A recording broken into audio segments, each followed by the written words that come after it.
નમસ્કાર મિત્રો હું છું દિલ્હીથી અશ્વિન સાંકળાસરિયા.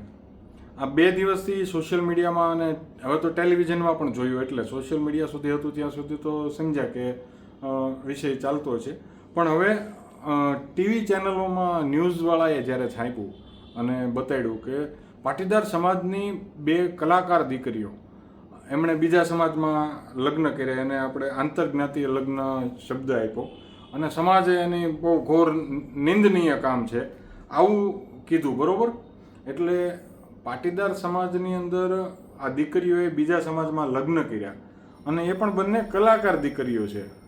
હવે પહેલી વાત તો એ કે કલાકાર અને પાટીદાર બંને શબ્દને તે મેળ ન ખાય, કારણ કે અત્યાર સુધીના આપણા ઇતિહાસમાં આપણી દીકરીઓએ સ્ટેજ ઉપર આ કલાને પ્રસ્તુત કરવી પડી હોય અને અડધી રાતે આ ગાવા જવું પડે, અને આ સ્ટેજના મંચ ઉપરથી ભલે આપણે એનો વિરોધ નથી કરતા, એનામાં ટેલેન્ટ હતું એ કર્યું એણે, પણ જો તમે સામાજિક દ્રષ્ટિએ જોતા હો તો સમાજના બંધારણો અને સમીકરણો જે બાપદાદાઓના હતા એ આપણે જાળવી નથી ગયા.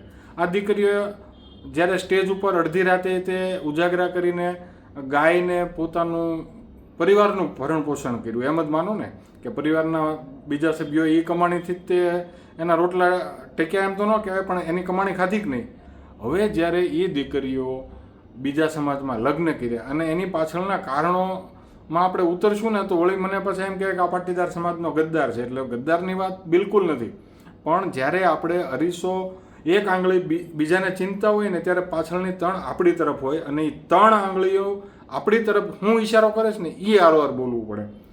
મિત્રો, પહેલી વાત તો જ્યારે આપણે આદરણીય પરસોત્તમભાઈ રૂપાલાના હમણાં સામાજિક જે પણ મંચ ઉપર સમાજના મંચ ઉપર જે એમણે સ્પીચ આપીને એનો અભ્યાસ કરજો, અને એના અભ્યાસની અંદર જે મૂળ આપણે આ દીકરીઓને સમય પ્રમાણે પરણાવવાનો જે આખો ટ્રેન્ડ છે એ એજ્યુકેશનને લઈને તે એ ખેંચાણો છે. એવું નથી કહેતો કે આ પરણાવી દેવી જોઈએ 20 વર્ષે, પણ જે દીકરીઓને લાંબા સમય સુધી પરણાવવી નહીં અને પરણતી ન હોય એ તો સાઈડમાં, પણ આ 27-28 વર્ષ કે 30 વર્ષ સુધી એને તમારે અડધી રાતે ગૌરવવું છે તો પછી એવો જ આગ્રહ રાખો ને કે પાટીદાર સમાજની દીકરીઓ જ્યાં મંચ ઉપર આ ડાયરાઓ કરતી હોય ત્યાં મંજીરાવાળોએ પટેલ હોવો જોઈએ, તબલાવાળોએ પટેલ હોવો જોઈએ, બધા પટેલ જ હોવા જોઈએ, અને પટેલ સિવાય કોઈ હોવું જ ન જોઈએ. આવું બધું ક્રાઇટેરિયા રાખો તમે, પણ તમારે આ 3 આંગળીઓ આપણી તરફ છે ને એની તરફ તો તમને કોઈ ચીંધે ને તો તમને એ સમાજદ્રોહી લાગશે, પણ જે દ્રોહી લાગે. પણ મિત્રો, આ 2 ધારી વાત ન હોવી જોઈએ. જ્યારે આપણે આપણી ફરજ ચૂક્યા છીએ અને દીકરીઓની જ અછત તો આપણે આ દીકરાઓ અત્યારે અમે હમણાં જે સર્વે આ આંદોલન સમયે કર્યો હતો એમાં 60-40 રેશિયો આવતો હતો અમારા સર્વેમાં. એ કદાચ પ્લસ માઇનસ એ હોઈ શકે, એમ નથી કહેતો.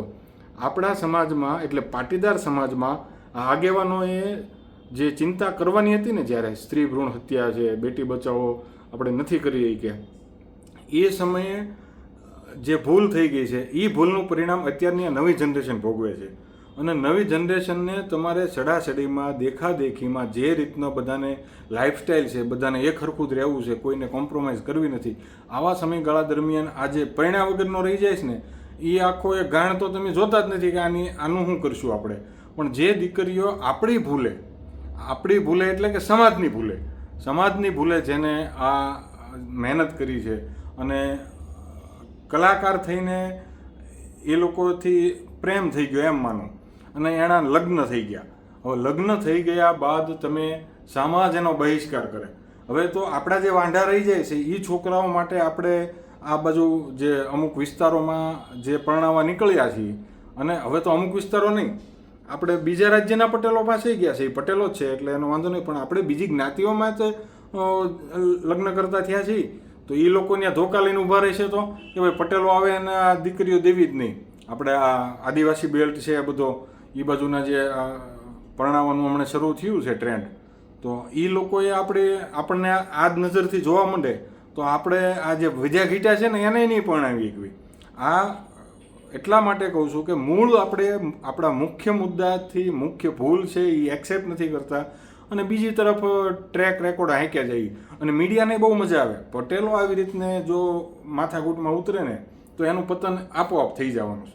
કે એક તો છે ને એ આ કલાકાર દીકરીઓ, હવે કલાકાર દીકરી હોય ને એને પહેલી તો વાત એ છે, આગેવાનોને કહું છું કે અડધી રાતે ડાયરો કરતી આ દીકરીઓને તમારો કયો દીકરો પરણવા તૈયાર છે એ કયો હાલો. મારું બૈરું અડધી રાતે ડાયરામાં જઈને આવશે અને એ અડધી રાત આખી રાત સુધી ગાવાનું આ બધાની વચ્ચે બેસવું પડતું હોય તો એ મને તો એક્સેપ્ટ ન હોય. એમ એક્ઝામ્પલ તમે તમારું જ લો ને કે તમે એક્સેપ્ટ કરો છો, તમે પોલીસ થયેલી દીકરીને વહુ બનાવવા માટે તૈયાર છો એ કયો હાલો. તમે પોલીસ થયેલા દીકરાને દીકરી આપવા માટે તૈયાર છો? જે વસ્તુમાં તમે તમારા દરવાજા બંધ રાખો છો, ખાળે ડાટા મારો છો, ડેલા ખુલ્લા રાખો છો, આ વસ્તુ તમે એક્સેપ્ટ નથી કરતા. અને સમાજની અંદર અત્યારે કુરિવાજોનો રાફડો ફાટ્યો છે. તમારે લડત જ કરવી હોય તો એમાં કરો ને. મિત્રો, હું આ બાજુ જોઉં છું કે દિલ્હી બાજુ ફરવા આવતા આપણા સમાજના દીકરા દીકરીઓ પ્રવાસ ઉપર નીકળે છે કે ટ્રેકિંગમાં જાય છે, એ લોકો હોટલોમાં રહે છે, ફરવા નીકળ્યા છે. હું એની ઉપર આક્ષેપ નથી કરતો, પણ આ જે છૂટ મળી છે ને એ આપણા ઋષિમુનિઓ પણ સંયમ નહોતા જાળવી કે જેણે સૂર્યને દબાવી દીધો હતો એ પણ મત્સ્યકન્યાથી વિચલિત થઈ ગયા હતા. તો આ બધા જે ખુલ્લામાં બધે ફરે છે, જેવા આવે એમ બધા વાતો કરે છે, એકાબીજીની ગાડીઓમાં બેઠા હોય છે, એની પાસે તમે શું અપેક્ષા રાખો કે સમાજ આવી રીતે જ રહેવાનું છે? અને એનું તો સાઈડમાં ગયું, એ ફરવા જાય એ તો વાત અલગ છે. પણ તમે સગાઈ પછી, મિત્રો, પાટીદાર સમાજમાં આ ટ્રેન્ડ ક્યારેય નહોતો કે સગાઈ પછી તરત જ તમે ફરવા મોકલો છો અને એ દીકરી દીકરો ફરવા ગયા હોય કે આ વેડિંગ શૂટિંગ આ કંઈક હમણાં શરૂ થયું છે શૂટિંગનું, આ લગ્ન પહેલાં કરે પ્રી વેડિંગ. હા, આપણે આ વિષય બારું છે એટલે આ દિલ્હીમાં આપણે આવું નથી જોયું, પણ આ નવો ટ્રેન્ડ જે ત્યાં શરૂ થયો છે ને ત્યાં તમારે નાઇટ સ્ટે કરે છે લગ્ન પહેલાં દીકરીઓ.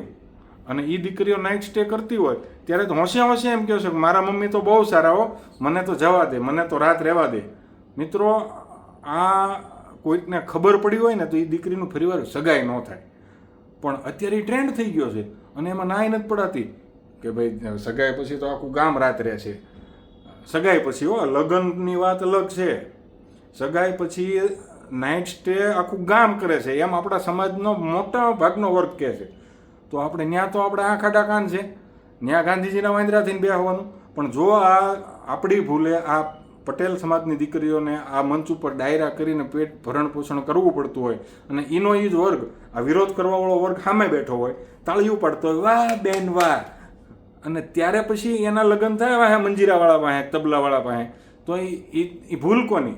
તમારે ત્યાં વાહ વાહ જ ન કરે, ઉતરાય નહીં, હાલે મારી બેન છે અહીંયા થોડી આ ડાયરો કરવાનો થાય જ નહીં. તારે આપણા સમાજમાં ક્યાં આવો ટ્રેન્ડ છે તે આ કરવાનું ને તારા પૈસે અમારા ભરણ પોષણ થતા હોય એવા દિવસો ક્યાં સમાજના આવી ગયા છે? આવી ખુમારીવાળો સમાજ અત્યારે પછી લગ્ન થઈ જાય ને પછી વિરોધ કરવા નીકળે કે આણે બીજી જ્ઞાતિમાં લગ્ન કરીને કે આપણે ઘરનો ટોટલ મારો ને કેટલા બહારથી લાવવી પડે છે, કારણ કે સહેજ નહીં, પાત્ર જ નથી કે નહીં યાર પરણાવવાનું. તો તારું મારું હોય યાર, મારું હું અંગે એવું ન ચાલે. અને મિત્રો, આ તો ગુજરાત છે, આ હું દિલ્હીમાં 25-26 વર્ષ છે અમારે. ગુજરાતી સમાજની કાલ જ એજીએમ છે અમારે, અને એ એજીએમની અંદર આખા દિલ્હીના ગુજરાતીઓના વરિષ્ઠ નાગરિકો જે દિલ્હીમાં રહેતા હોય ને ગુજરાતના, એ બધા અમે એક મંચ ઉપર રહીશું. એમાં અનેક વહુ બીજા રાજ્યની છે અને અનેક દીકરીઓ બીજા રાજ્યમાં પરણાવી છે. એના કારણો અલગ છે, કારણ કે એને પાત્ર ન હોય, મળતું હોય, ભણેલા હોય એ રીતનું, એને સમોવડી એને સમકક્ષ વર ન મળતો હોય, કંઈક કન્યા ન મળતી હોય. પણ આવો વિરોધ અહીંયા દિલ્હીમાં તો 100 વર્ષ જૂના ગુજરાતીઓ રહે છે, ત્યાં આપણે નથી જોયો. હા, રૂઢિચુસ્ત રીતે અમુક સમાજોએ જેને જાળવી રાખ્યું છે, જેમાં કચ્છ કડવા પાટીદાર સમાજને આપણે એની નોંધ લઈ શકીએ કે એ લોકોએ એની પરંપરાગત જે વારસા અને સાચવો છે. એ બીજું દેવી પૂજક સમાજ જે દિલ્હીના રઘુવીરનગર વિસ્તારમાં જે બહુ મોટી સંખ્યામાં 30-35 હજાર ની આબાદી છે ગુજરાતીઓની, એ લોકોએ પોતાની પરંપરા દેવી પૂજક સમાજ આજે પણ સાડીઓમાં એ બેનું જોવા મળે છે અને સમાજ બહાર એ લગ્ન નથી કરતા, એમાંય કોઈ બાંધછોડ નથી. બીજું એ કે એની જે ધાર્મિક પરંપરા હોય, એકાબીજીનું જે માન રાખવાની જે પરંપરા છે, એ દેવી પૂજક સમાજમાં 150 વર્ષ થશે દિલ્હીમાં એ લોકોના પાયા નખાણા ત્યારથી. 150 વર્ષ, 125 વર્ષ, 150 વર્ષે એણે એના સંસ્કાર નથી ગુમાવ્યા. એ ક્યારે કે સમાજના બંધારણ પ્રમાણે ચાલ્યા છે. હવે આપણે તો રોજ નવું બંધારણ બનાવવાનું કે પાટીદાર સમાજે આવું બંધારણ કરવાનું, તેવું બંધારણ કરવાનું, બંધારણ હાટું એના રોજ ફરમા તૈયાર કરવાના, કોક કે હું મારું આ ધામ બનાવું, કોક કે મારું આ મંદિર બનાવું. આ મંદિરને ધામમાંથી ઊંચા નથી આવવાના, રોજ નવું બંધારણ. અને આ બંધારણોની અંદર ત્રુટિ રહી ગયેલી હોય એ તો કોઈ જોવું જ નથી. અને ઓલી દીકરીએ બહાર લગ્ન કર્યા, આ દીકરીએ આમ કર્યું, પણ સમાજની અંદર જે વાસ્તવિક સમયને અત્યારે હાલના સમયમાં જે દૂષણો ઘૂસી ગયા છે, જે દીકરીઓને છૂટ મળી છે, દીકરાઓને જે છૂટ અપાય છે, પરિવારની અંદર જે અત્યારે એક ટ્રેન્ડ ચાલી રહ્યો છે, અને આના માટે હું સમજાવું એની કરતાં રૂપાલા સાહેબ સમજાવે ને એ તમે સાંભળજો. અને સાહેબના દરેક પોઈન્ટ ઉપર તમે મનોમંથન કરજો, એટલે આ દીકરીઓનો વિરોધ કરતાં તમે બંધ થઈ જાઓ. અને તમારી ભૂલ સમજાઈ જશે ને તો પહેલાં તો પોતે બધું સુધારવા માંડો. અને આમાં સુધારો નહીં કર્યો ને તો બહુ ભયંકર પરિણામો આવનારા સમયમાં સમાજે બધી જ પ્રકારના ભોગવવા પડશે. અને એની અંદર આપણે અત્યારે તમે વ્યાભિચારીને તો તમે લીડર બનાવ્યો છે, સમાજનો જે નેતા થઈને ફેર્યો તો એના માટે તો મેં એવા શબ્દો સાંભળેલા છે મિત્રો કે આજ પાટીદાર સમાજના દીકરાઓના વિચાર જુઓ તમે. દીકરી જો બહાર લગ્ન કરી નાખી હોય તો એ આખી ધોકા ગેંગ છે, કઈ લાલજીભાઈ વાળી. અને એ જ દીકરીની જગ્યાએ દીકરો હોય ને તો હાર્દિકભાઈ વખતે બધા એમ કહેતા હતા કેમ તમે નથી જતા બહાર, આવો સવાલ કરતા હતા, તમારા નથી ગર્લફ્રેન્ડું, તો એમાં આવું શું થયું, તમને શું વાંધો આવ્યો. પણ ત્યારે અમે ચિંતા એ જ કરી હતી કે વ્યાભિચારીને જ્યારે આદર્શ માનતો સમાજ થશે ત્યારે આવનારા દિવસોમાં આવનારી પેઢી આને આદર્શ માનશે તો આ રસ્તે જતા એ અટકશે નહીં, એમાં સંકોચ નહીં અનુભવે. અને હાર્દિક પટેલ જેવા લીડરને નેતા માનશે, પોતાનો સામાજિક આગેવાન માનશે. એટલે બે વસ્તુ થાય, એક તો હાર્દિકને છે ને ઓલું ગ્રીન સિગ્નલ મળી જાય તરત, હરખું પાત્ર હોય ને સીધું જ તે કેચ થઈ જાય કે હાલો આમાં હાર્દિક વાંધો નથી, કાંઈ વાંધો નહીં, આવજો. અને બીજા એ કે જો નેતા આવા જ હોય, આપણે વ્યાભિચારી હોય, દુરાચારી હોય, વ્યસની હોય, એ જ આપણા સમાજનો આગેવાન હોય. આવું આપણે હાર્દિક વખતે સ્વીકાર્યું હતું. હાર્દિકનો વિરોધ નથી, આ પ્રથા સમાજમાં ઘર સુધી ઘૂસી ગઈ. અને નથી પીતા એવા સમાજમાં આમ તમે આમ નજર કરશો ને તો આજુબાજુમાં જ એટલા મળશે કે જે પીતા હોય, ખાતા હોય, ન ખાવાનું ભક્ષણ કરતા હોય, બધું જ કરતા હોય. અને પાટીદાર સમાજના જે આજથી 100 વર્ષ પહેલાંના જે બધા રીતિ રિવાજો, જે પરંપરાઓ, સમાજની જે શાખ, બધું જ નેવે મૂકીને જે અત્યારે રોડે ચડ્યા છીએ અને પાછા આવી રીતના કરીને આ વધુ ઘટ્યું છે ને એ બીજા સમાચારે માઇન્ડ સમન્વય થોડોક શરૂ થયો છે. આ લીલ પણ આવી પડે એ બધાને વટાવવા માટે થોડુંક જે ભેગું કર્યું છે ને એ બધું પાછું ભૂંઈ નાખશો. એટલે પછી ક્યાંય હતા નહોતા બીજા રાજ્યના પટેલોને ભેગા કરો અને રોટી બેટીનો વ્યવહાર કરો, આવું બધું લઈને નીકળવું પડશે. ત્યાંથી આપણે હાચવી તો એકતા જ નથી બીજા રાજ્યની દીકરીઓને. પણ આ દૂષણ પહેલાં ઘરને સાફ કરો અને પછી ગામને કહેવા જાઓ. મિત્રો, આ જ વિનંતી માટે આ તમારી વચ્ચે રિક્વેસ્ટ હતી કે આજે જે બધા લઈ આવેલા છે ને કે ઓલી કલાકારનો ડાયરાનો એકેય વિડીયો નહીં વાયરલ કરવાનો, એને મંચ ન દેતા, એને સ્ટેજ ઉપર ન ચડવા દેતા, એને આજ પછી આપણા સમાજમાં એનો ડાયરો ન કરતા. હવે આવી તો વાત જ ન થવી જોઈએ. આપણી દીકરી ડાયરો કરે જ છે નહીં. એટલે વિચારો, અને વિચાર્યા પછી એવું લાગે કે આ બધું ખોટા ટ્રેક ઉપર જઈ રહ્યું છે તો આને સુધારવાનો પ્રયત્ન કરજો. એ આશા અને અભિલાષા સાથે મિત્રો, જય સરદાર, જય પાટીદાર, જય જય ગરવી ગુજરાત.